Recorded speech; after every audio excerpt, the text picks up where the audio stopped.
Dar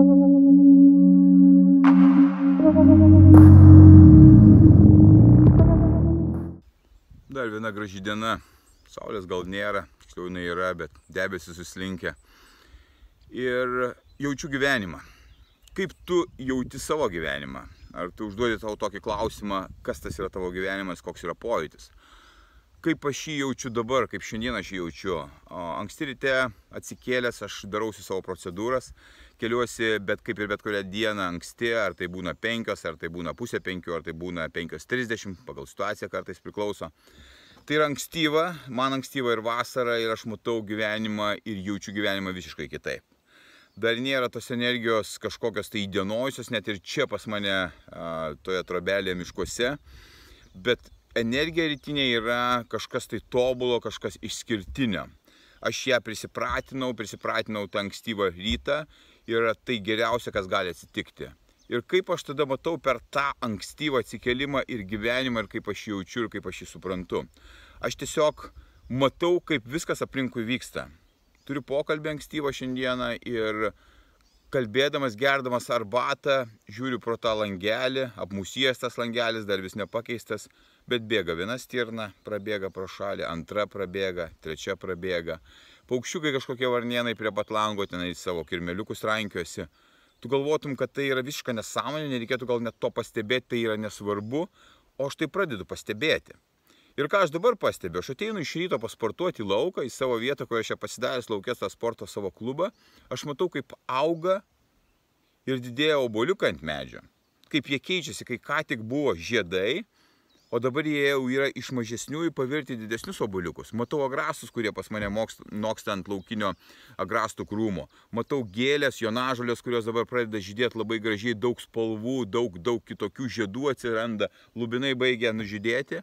O aš tai pastebiu, aš pastebiu drugelius, bet prieš tai mes su sūnum žaidėme su tais pačiais kirminukais, labai gražiais, jie labai spalvoti buvo, aš jam sakiau, iš šitų kirminukų virs drugeliai, labai sunkus tas virsmas ir suprasti jį sunku, bet aš tai pastebiu ir tie jau kirminukai dabar yra drugeliai, gražų drugelį aplinkui skraidžioja. Apie ką tai? Kaip aš tai pastebiu? Kodėl aš pastebiu labus, matau tą pasikeitimą? Todėl, kad aš pradėjau pastebėti svarbius dalykus mano gyvenime. Jie svarbus ne tik mano gyvenime, bet iš esmės turi būti svarbus ir tavo. Jeigu nepastebi paprastų dalykų, kurie įžemina tave, čia ant šitos žemės įžemina, tu nebūsi sveikas. Psichinė sveikata tavo bus pakrikusi, o pakrikusi psichinė sveikata ves prie kūno griūties ir fizinio kūno ligų. Tai aš per gyvenimą eidamas pradėjau pastebėti paprastus dalykus, ir gyventi paprastą gyvenimą. Paprastą kuklų gyvenimą, bet man duoda didžiulį džiugesį. Kai aš matau tuos pokyčius aplinkui gamtoje, nes aš turiu gamtą, aš turiu tokią prabangą gyventi gamtoje, aš galiu jaustis, kad aš gyvenu labai kokybišką gyvenimą. Tai yra vienas iš aukščiausios kokybės reikalavimų gyvenimo - turėti gamtą, pastebėti tai. Tada tu įsižemini, tada psichika tavo nurimsta ir tu tada gali kurti kitus visus dalykus. Viską pastebiu, pokytis saulės, lietaus, vėjo. Atrodytų nieko nevyksta, atrodytų, kad tai yra apie nieką, nes mieste gyvenant, tu matai pastoviai dinamiką, ekranai, pastoviai kažkoks tai pasikeitimas labai greitas ir visur tau reikia tokių dirgiklių. Čia dirgiklių tokių nėra. Protas nurimsta ir viskas vyksta natūraliu būdu. Tie visi pokyčiai.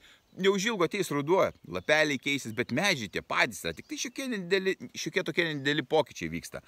Bet taip yra gera tai stebėti, taip yra gera tai suvokti, kad tai yra neįkainojama. Kai tu bėgi, kai tu skubi, kai tu nieko nepastebi ir tau atrodo, kad pastebėti kažką tai paukštelį, jo čiulbesį, jo garsus yra nereikšminga, tada tu esi pasiklydęs. Pasiklydęs savo gyvenime ir tavo gyvenimo kokybė yra labai prasta. Tai kai tu pradedi pastebėti elementarius dalykus net ir gyvenant mieste, atsisakęs triukšmo, kurio tu gali atsisakyti. Stebėjau vieną įvykį. Buvau susitikime ir pirmas veiksmas, kuris buvo, man iš karto užkliuvo, įjungtas televizorius. Buvau svečiuose ir pastebėjau įjungtą televizorių. Ir aš tokį vaizdą mačiau pirmą kartą per N metų, kur aš tai pastebėjau. Ir žinai, kas transliuojama iš tenais? Triukšmas ir informacija, kuri lenda į galvą. Ir kaip tu manai, kas lenda į galvą per žinias? Ten buvo tuo metu žinios.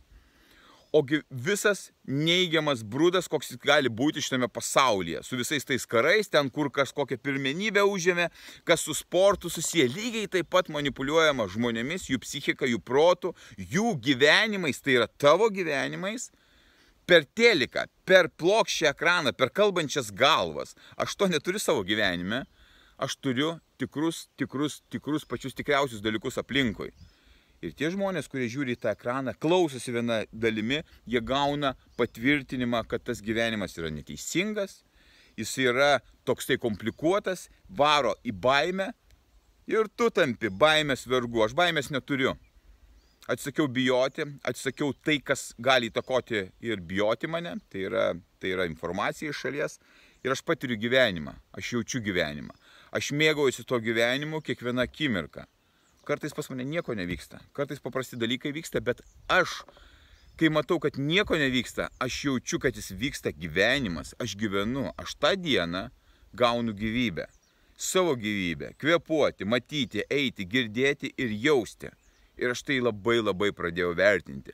Ne tie išoriniai veiksniai, titulai kažkokie tai, pasiekimai kažkokie tai, pinigų suma, kuri kažką tai lyg tai man galėtų duoti, jie tampa bereikšmiai prie to, kas auga ant šito medžio, kaip saulė pateka, koks rūkas ateina pas mane. Aš tuo mėgaujuosi. O tie skaičiai, jie yra reikalingi tam gyvenime, tie finansai, tie pinigai, tie pasiekimai, jie reikalingi tam tikrose dalyse. Bet kai tu paskesti ir tavo prioritetas tampa ta socialinė struktūra, į kurią esi įtrauktas siekti kažko, tai kad ten yra vertybė, pas tave formuojasi tuštuma. Aš savo tuštumą užpildžiau prasme, gamta, žmonėmis, kuriems aš padedu ir su kuriais aš einu per šitą gyvenimą, savo vaikais, kurie yra šalia manęs ir kuriems aš reikalingas, kad irgi eičiau šitoje kelionėje ir gyvenimas susipildo. Tada kiekviena diena tampa kažkokiu tai kūriniu. Tu gali susikurti savo gyvenimą ir kūrinį ir patirti gyvenimą ir jausti tą gyvenimą, stebėdamas sąmoningai, kas veikia tau, kas tau neveikia. Kokie dalykai tave pastiprina, tavo psichiką pastiprina, tavo kūną, tavo jausmą visą, o kurie tave naikina. Labai yra paprasta. Nėra jokių čianais aukštųjų matematikų. Kas naikina? Labai paprasti dalykai. Savaitgalis, ar kitos dienos, ar vakaras, ar pavalgęs. Jeigu tu svaiginiesi svaigalais, alkoholiu, rūkai žolę, tai tu save naikini. Jeigu tu žiūri teliką, tu naikini dar labiau save. Jeigu tu dalyvauji beprasmybėse, pokalbėse su žmonėmis, kurie yra apie nieką, tu naikini savo gyvenimą ir atimi iš savęs gyvenimą tas valandas. Tu esi savo beprotybėje. Bet jeigu tu pastebi ir vietoj to pasirenki atsikelti, refleksuoti, skaityti, rašyti, sportuoti, maitintis tai, kas tau yra reikalinga, susitikti žmonėmis, kurie tave pakylėja, kurie veda tave į šviesą, tu esi ten. Arba ten. Tavo pasirinkimas. Tai aš einu per gyvenimą, matydamas gyvenimą, kaip auga ir didėja obuoliukai, kaip kirminai tampa drugeliais.